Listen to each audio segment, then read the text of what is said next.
Who are these people? I wonder if people in the thread will figure out who those people are. I didn't know there in was the a test chat. Reef. I started drinking already. Yeah, I know, right? I'm gonna have a quiz at the end, bro. We got to keep up. Chat. Yep.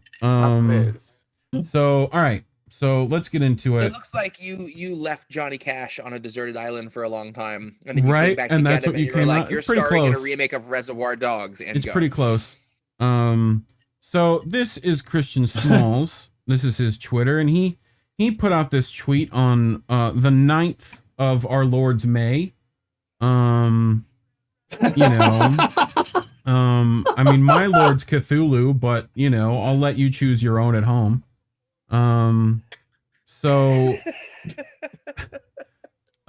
Smalls writes, how can we foster connection across borders to address matters of climate, income parity, reproductive freedom, and beyond? Join me, comma, the Meteor, and GG Equilibrium's hashtag Chimes for Change, right? To hear from activists paving the way. So this is where our journey begins. Does anyone know who the Meteor is? Do we know the Meteor? Well, see, I studied, so I know. See, Indy. I know the answer. I know this now only because I had to prep this with Reef, but prior to that, I didn't. Yeah, I can say I took the honestly, test. No, I do not know, Reef. Tell me more. Yes. So the Meteor is a group of journalists, artists, and activists committed to gender equity. I guess they're using there instead of equality. They're using equity. Well, you have a character limit. Yes. But that star can fit in there. You know, but so we'll go a little deeper, right? So this is from the Meteor's website, and this is who the media is. The Meteor. The Meteor is guided and inspired by our collective and adversary group of filmmakers, writers, organizers, and artists doing great work across the media and arts universe. They are storytellers and solution seekers, and they work in everything from documentary film to TikTok, but they share a commitment to moving the world forward against injustice. Get to know the initial group of the founding members below.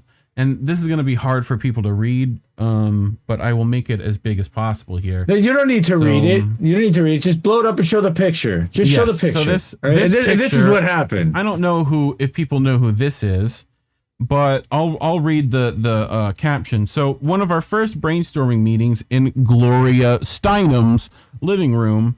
From left, Liz Plank, Treasure Brooks, Paula Mendoza, Mona Shablablub, Sarah Sophie Flicker, Cindy Liev, Kara Kearns, Rebecca Carroll, Miriam Ihari, Gloria Steinem, Sarah Kate Ellis, and Ashley Bearden. So yeah, that's who the Meteor is, right? Do we remember? There was one that you. There was one that you overmodulated on. You did kind of overmodulate on one of them. Gloria Steinem. A little bit of peeking. That's a little better. I can't do Sarah Sophie Flicker again. Please don't. Sarah Sophie Flicker. You're gonna kill me. That's her fucking name, dude. It's right there. I mean, I can't. Oh, you're gonna break him. I'm not sure what is better.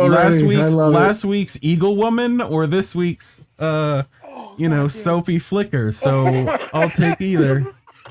I still wonder if Eagle Woman is married to Bird Person. But anyway. All right, so the story goes last night. Reef yells out to me. We're on Discord, and I'm doing something else, and I'm looking at a different browser, and I'm not looking at the picture. He goes, "Hey, what do you know about Gloria Steinem?" I go, "Oh, she was a CIA agent."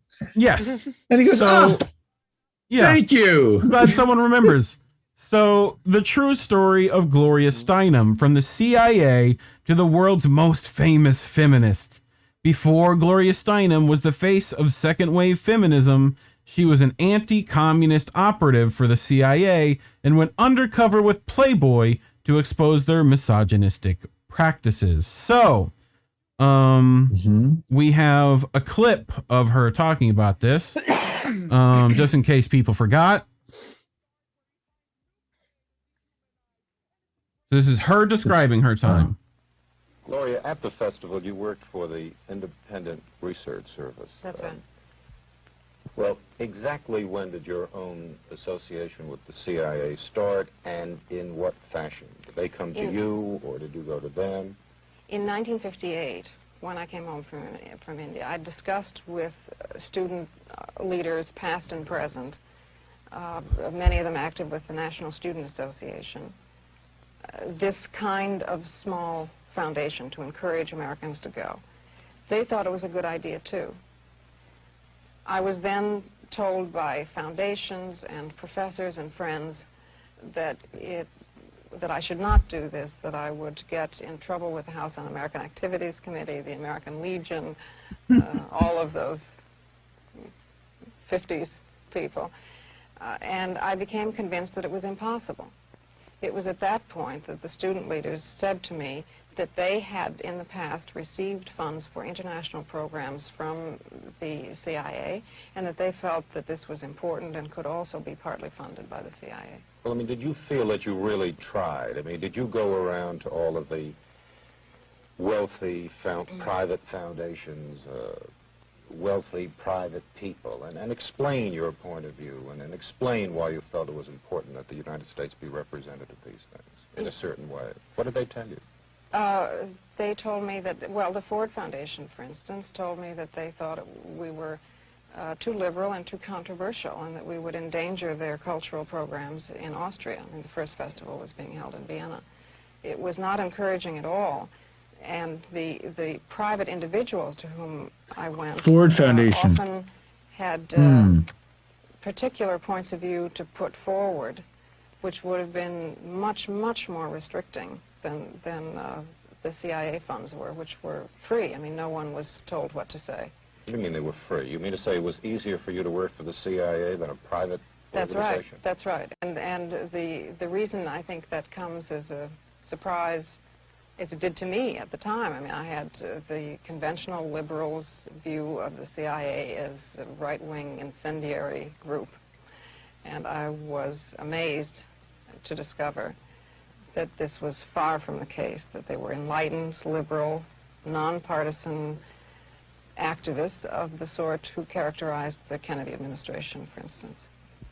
You have not been working now for the CIA since 1962. You still criticize. You were down recently in Washington? Yes, when the story broke that I had once been, that I had for 4 years been a Central Intelligence agent, I was demonstrating outside the Pentagon underneath Mr. McNamara's office against bombing in Vietnam. And this didn't precisely fit with the image of a CIA agent, but then neither does the CIA. And we're back. So yeah, thoughts on that so far?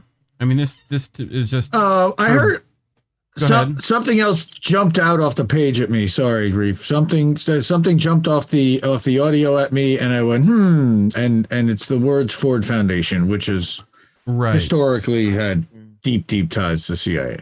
Yes. So I hate that it makes me do this again. So that's who the meteor was. Right, in case people were wondering how that interacts, but you may be wondering, kids at home, what this GG equilibrium is right here. Any guesses, Jesse? Any guesses? What GG? It's definitely not good game. It's definitely not that. If you're wondering, it's Gucci. There's a logo that has 2 G's in it. It is Gucci.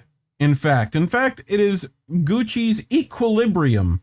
Gucci's ongoing commitment to generate positive change for people and planet. Oi, Gavolt. Yes. So, Yeah. So yeah, That's my line, Jesse. Jesse's stealing all my lines. This is actual Gucci, like the Gucci, right? Like you can't get.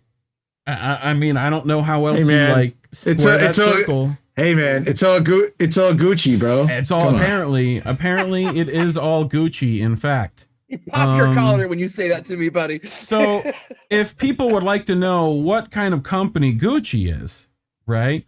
Not only are they shout out to Habibi, one of the purveyors of like sweatshop produced textiles.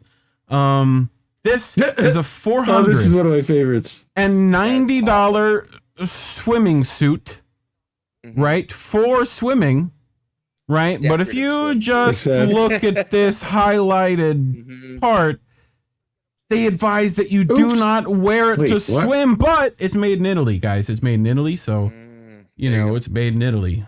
Location, very key, but it is 80% polyamide. I hope you kids at home like polyamide.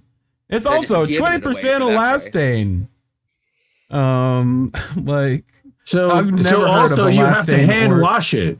Right. Also hand wash anyway. But not too vigorously, because that's too close to what it would go through when it would be swimming.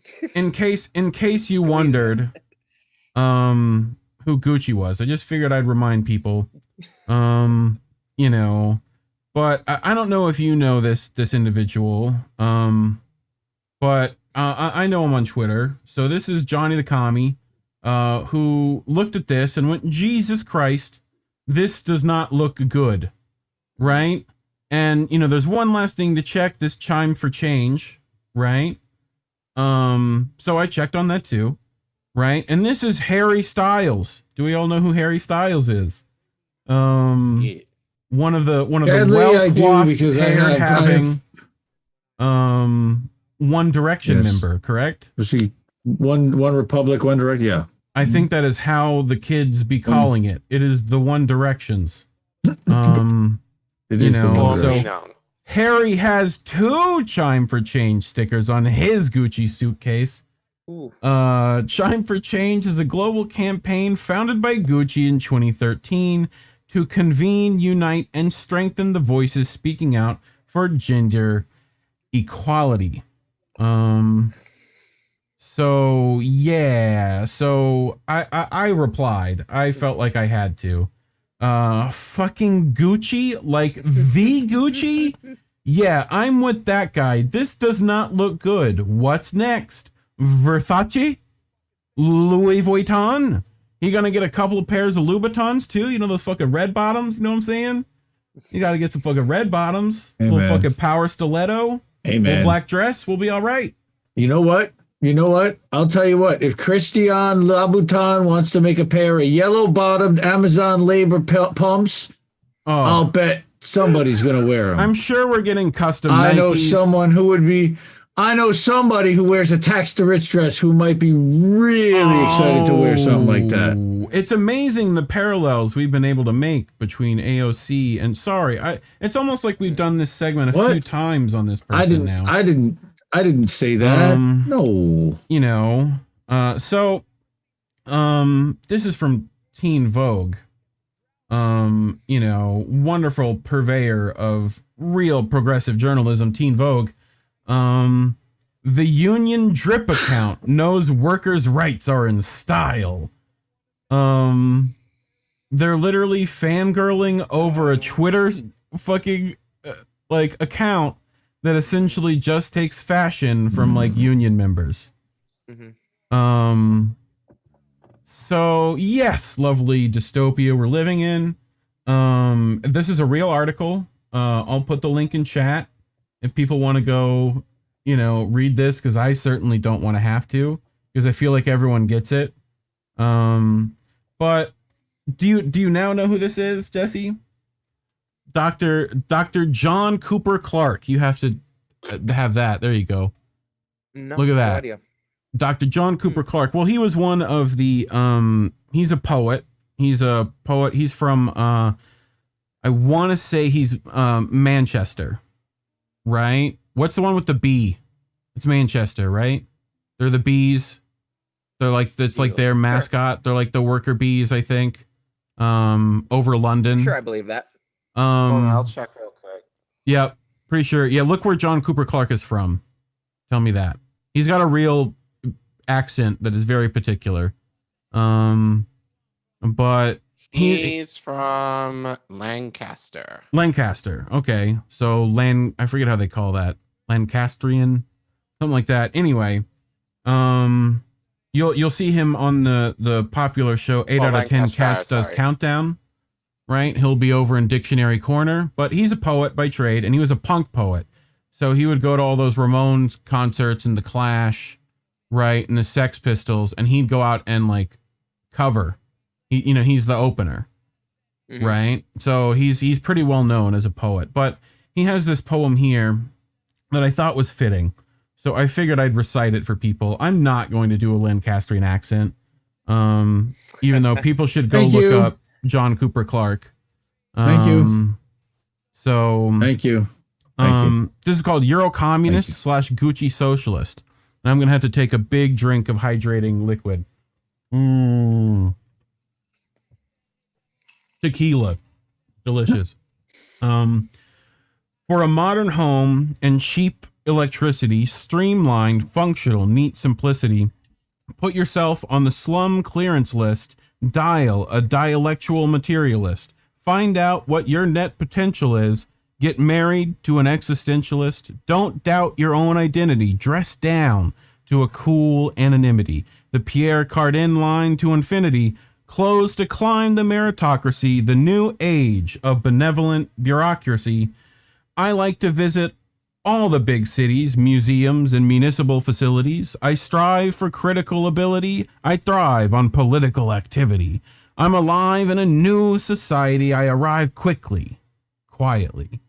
The car that I drive is the family variety, Roman Catholic, Marxist-Leninist, happily married to an eloquent feminist. A lapsed atheist, all my memories measure the multitude's deafening density. Psycho-citizens are my enemies, crypto-Nazis and their remedies. Keep the city silent as the cemetery's architectural Gothic immensity. A new name on the less than kosher list, the Euro Communist, a Gucci Socialist. So, wow. I feel like that says what I needed to say. That's awesome. So yeah, John Cooper Clarke. I wish I knew when it was written. I'll also check that. Yeah. Thank you, young Jamie. But anyway, I'll give us some time to kind of like summarize. Colin's like our legal department, just like our thoughts, right? But yeah, I love John Cooper Clarke. He's great. I should find a video of him real quick. Let's see if I can find him reciting it. That would have been smart, wouldn't it? Clarke. He frequents YouTube strike. Yeah, he frequents hold on. So he's voices the king of modern poetry, John Cooper Clarke. I think he lives in Manchester. That's why No, he lives in Essex. Does he? So okay, that makes more sense. Yeah. He's got a weird accent. That's why I'm like, it's super regional. Yeah. I will find him reading something. I'm gonna make the phone go off. Are you? Okay. Please don't. I don't know. Oh. You were supposed to tell me to put that on Do Not Disturb. But yeah, what do you think of the poem? I know Jesse's a purveyor of rhyme, so well, it must have been pretty recent because crypto Nazis and their remedies has got to be within the last decade for sure. I don't think that's anything old. I mean, not necessarily, because I mean, he could be playing off of like crypto zoology, for example. Like that's fictitious. Smooth Operetta by Dr. John Cooper Clarke, an area-specific poem given that we're a stone's throw from the theatre of that's dreams. an accent. Old Trafford Yeah, football that's why I'm club, like, ladies and gentlemen, imagine where that this reading kind the of style one I was just read. invented. I'm talking about the casuals here, and these are the trousers. I have people I work with like that. Of that clique, like this. Hop sack with a perma-crease, authorised by the style police, frog-mouth pockets on a flat front for work, leisure or pulling stunts. When it comes to the classic Callards, mate, Farrers, since 78. I got a pair in Air Force Blue, they look good with a slip-on shoe. A nice Oxford in a muted plaid or a Pringle wouldn't look too bad. You can't pull off a pair of pegs, Farrers, they'll cover your legs. Neat, neat, neat, neat, neat, please do not make me repeat.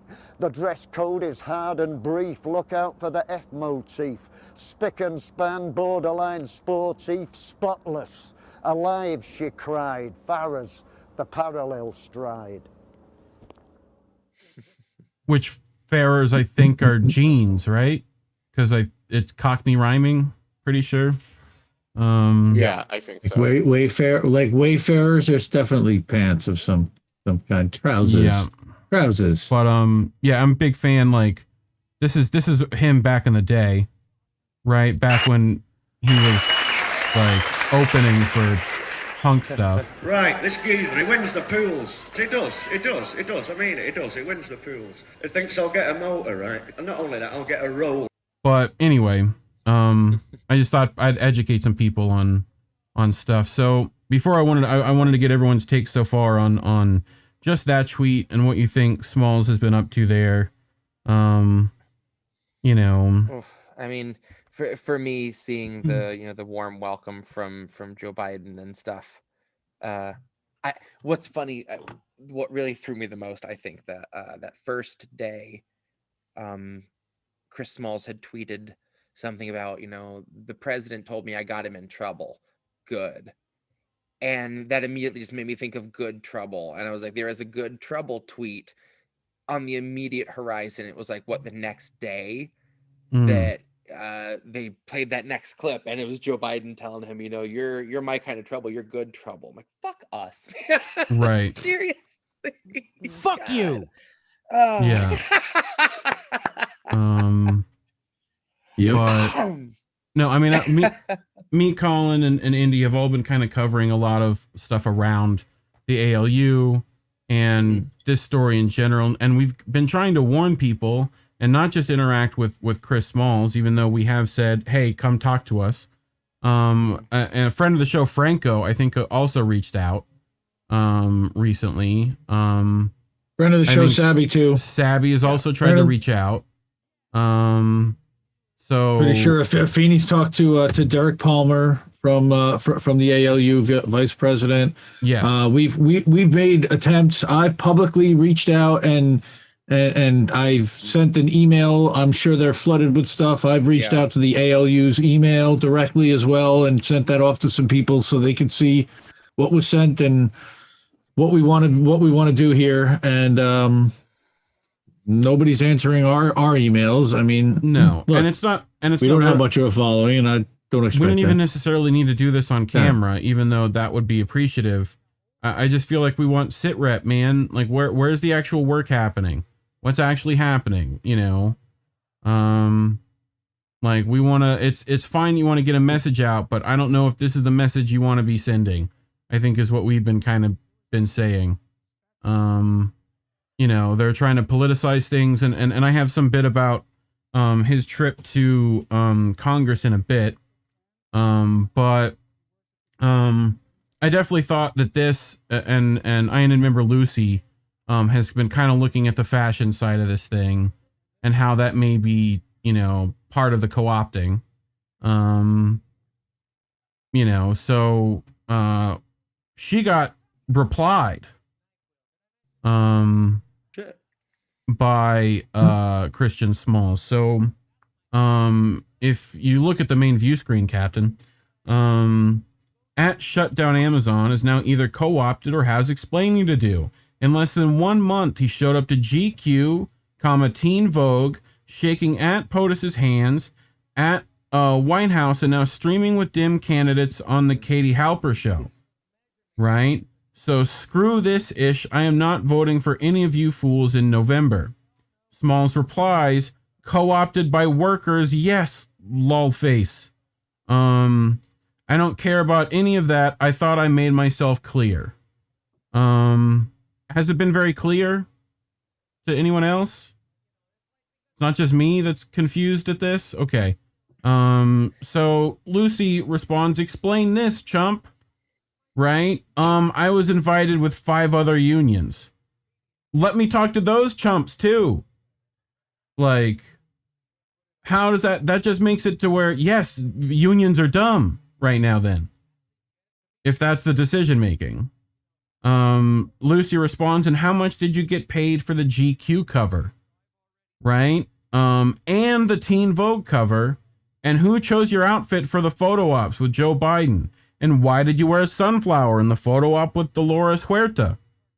Right? Do you support the war in Ukraine? I mean, these things are Lucy's asking political things, which he's continued to make this political. So I don't think this is out of line. You know, or at least he could make a statement clarifying he is not endorsing Joe Biden or any politician, since they all look like besties now. Otherwise, they just seem shady. So, executive producer of the show, since he gives so much money on Rockfin, Shadow Band Refugee, he could do that, but when the AFL-CIO would leave him out to dry, the deal, as always, with the AFL-CIO is kiss the ring of the DNC, take membership's money to donate to that DNC, and we will make you wealthy and powerful, or we can break you. So, this is Frank Analysis, friend of the show. I hope you all know him, love him, and go watch his stuff. You know, he brought on Shadow Band, who I think has worked with the AFL-CIO before, correct? Am I the only one in thinking that might be the case? I'm not Pretty sure. He has been in a union. I believe it was the Teamsters that took over the place that he worked also as well, just like Chris. But I believe AFL-CIO, he's done extensive research and he's incredibly knowledgeable about union infiltration, and he's actually quite anti-union because of the leadership. He's not anti-worker, collaboration and worker organizing and collective bargaining. He's against the corruption usually that occurs at the top levels of union leadership, and I will not speak for him. At some point, we'll have him on. But you know what? I think we're going to hear it from the man himself. So, orale. Hold on, I need to add chat to this because for some reason it's not here. Chat, hello. Where's that? Chat. Oh, I had to pull one Chat. up. What are you doing, chat? There we go. It's up there. Let's add this down here, make it bigger. Whoop. Shout out to Big Mad Crab, to our boy Greg.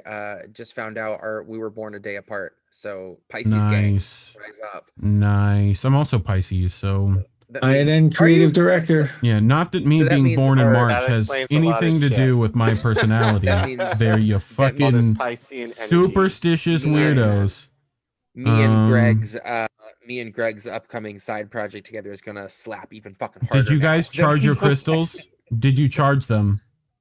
Do they take double A's? Triple A's? Okay, so here's Shadow Band and Franco talking about when he went to Congress and the president, what he asked for at Congress. Does anyone remember, kids at home, what he asked for? He asked for them to enact the what act? Indy, do you remember? Yes, the PRO Act. That's it. PRO Let's find out what that's about.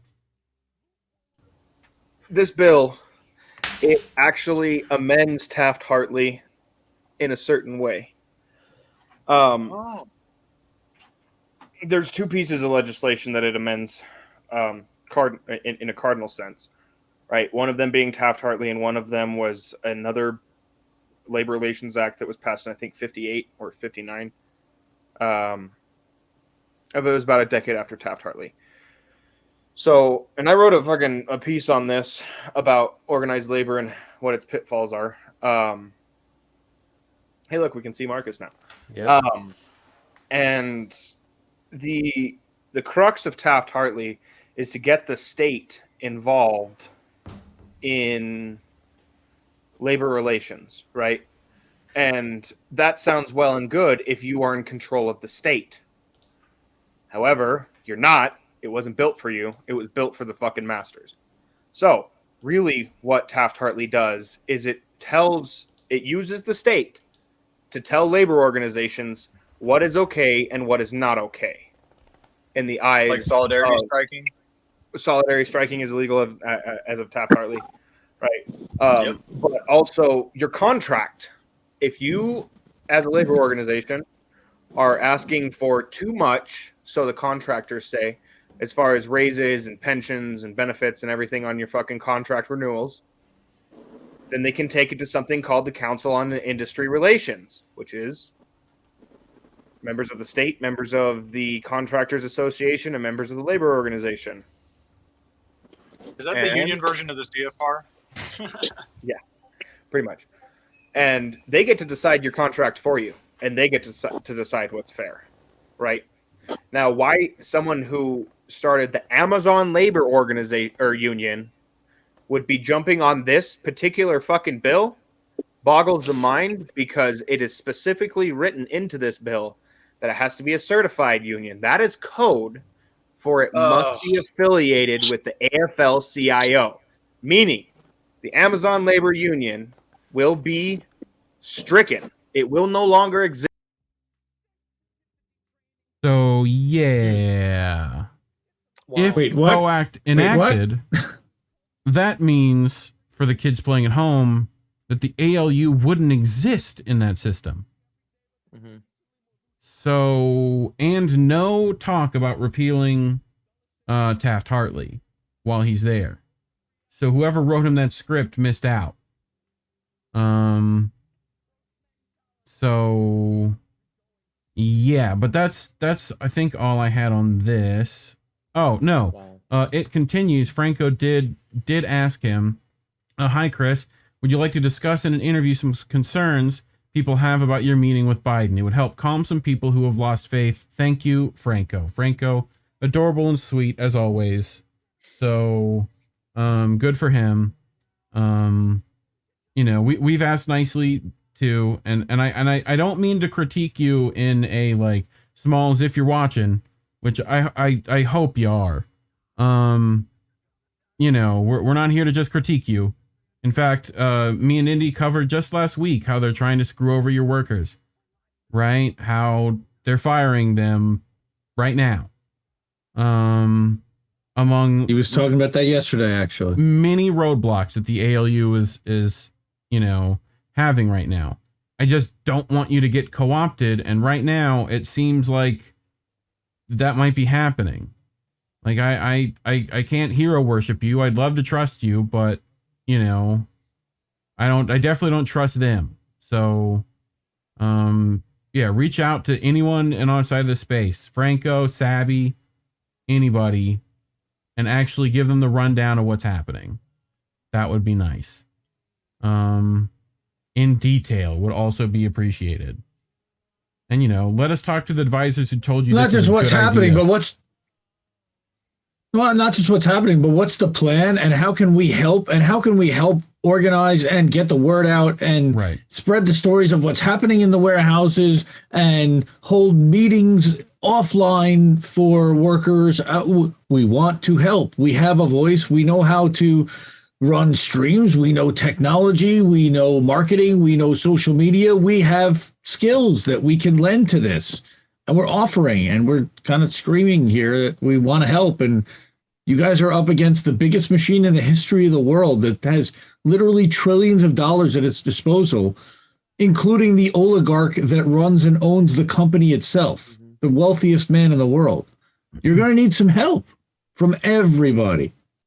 Well, and we've talked about the main thing to avoid here is being politicized, which you've let happen to some degree.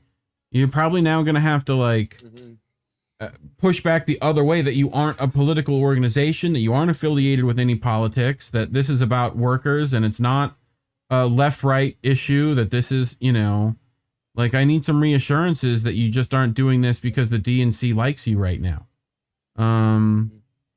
Because they're not in it for you. The only reason that they'd even support you is to help tank you. And I saw a tweet today from him, that said something along the lines like, yeah, it took one thing from the White House, one meeting with the White House, to like make sure every businessman and person makes videos and whatever. Like, yes, now they get to attack you, the figurehead. You know, like that's how this is going to be played. And now they're controlling the narrative on you, which they put AOC out and Bernie out, and they let you go shake hands with Kamala Harris, right? And what do you think every Republican gets to do now? They get to fight you, right? You appear as an adversary now to right-wingers. So you went there, you yelled at Lindsey Graham, and you said we should support the PRO Act because that's what Biden wanted. Biden was pushing for the PRO Act, if I remember correctly, which it says also in that Franco video, which people should go watch. So that's the, what is it called? Specifically, would the PRO Act be good for workers from Frank Analysis? Oh, yeah, that was actually in, good. No, that was actually featured in one of the episodes of Leftist.today. It was actually in my Substack. So if you go to Leftist.today, you'll be able to find it there too. And that was also not just shadow ban refugee, but you had Marcus Cage was in there as well as Jack Sith, who are awesome as well. So just Collin, what do you think? Wanted to mention that. I mean, I don't really necessarily want to repeat anything that I've said over the last few episodes, but I'll say this again.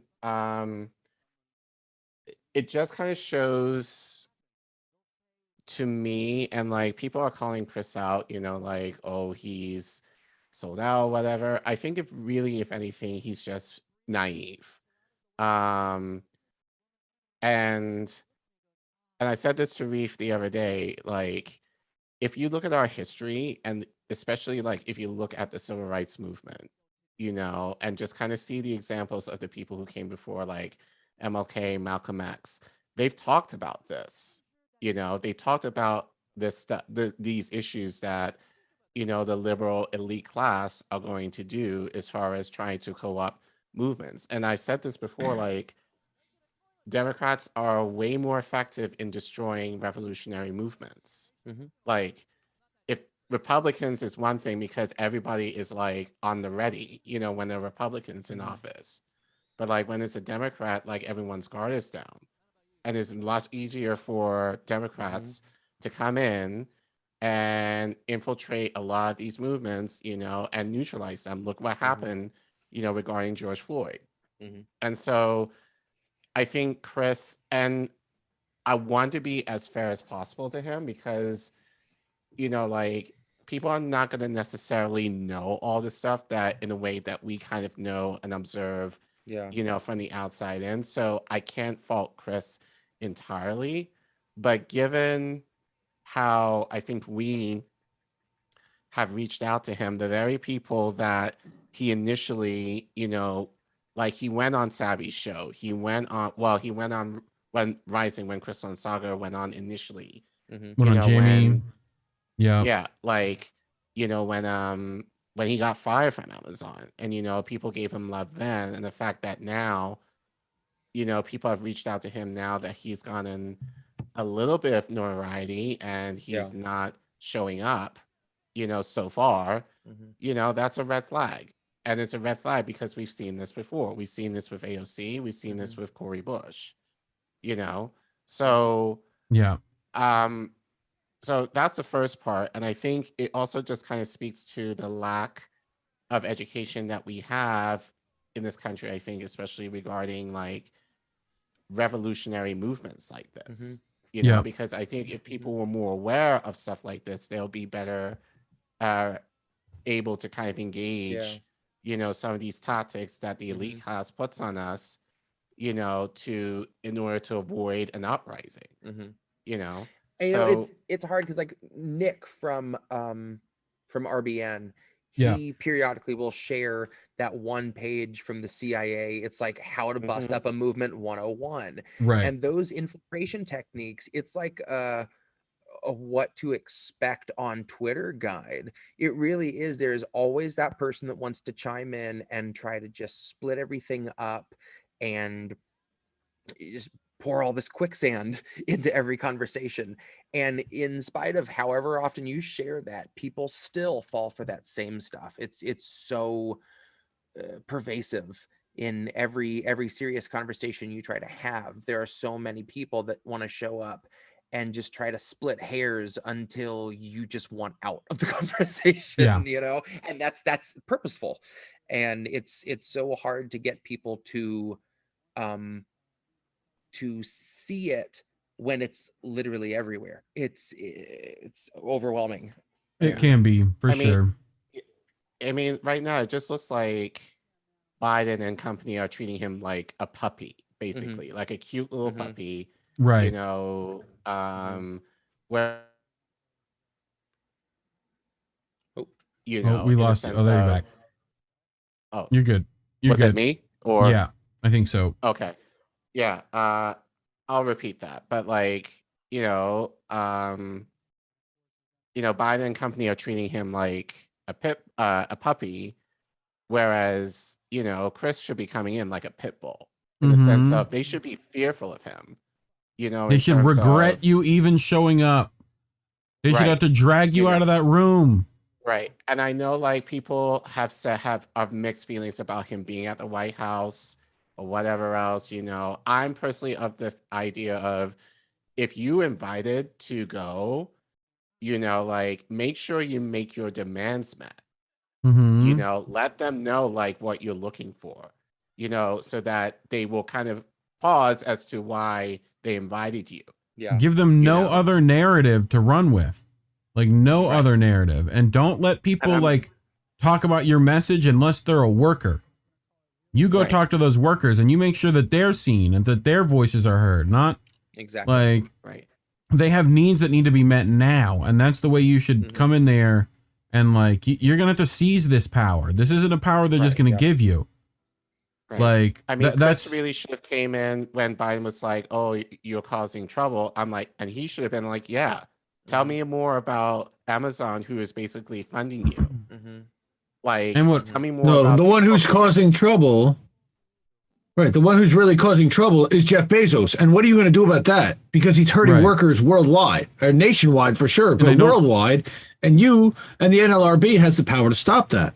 Yeah, and I don't think that like that him signing up and fucking making a party with Gucci is going to help any of that. Like, to me, if you're trying to get your message out, watch what happens when they have to drag you out of the Oval Office. Like, watch what messaging you get. Right? And that's what people want. I know it seems risky, but just put it all on black at this point and roll those bones. Like, it's, we need that right now. We need somebody to do that. And we're tired of waiting. We've played this game over and over and over again. We need one person to fucking do what needs to be done right now. And I can't say I'd be able to do it better, but I definitely would avoid Gucci.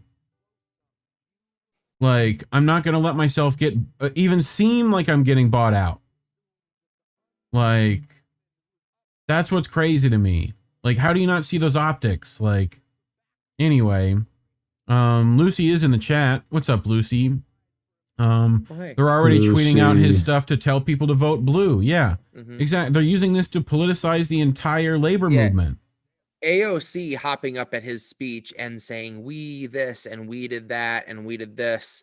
It was not an accident. That was not some fluke. You know, that's very purposeful messaging to just kind of usher that right into their imaginary wins list and play off of it. Don't give a politician a mic, a camera, anything. If they want to show up and get coffee and donuts at your function, that's one thing. Like, upside their head, maybe. Yeah, like, I mean, to me, it just amazes me that we're even having to like argue over this. Crazy, but.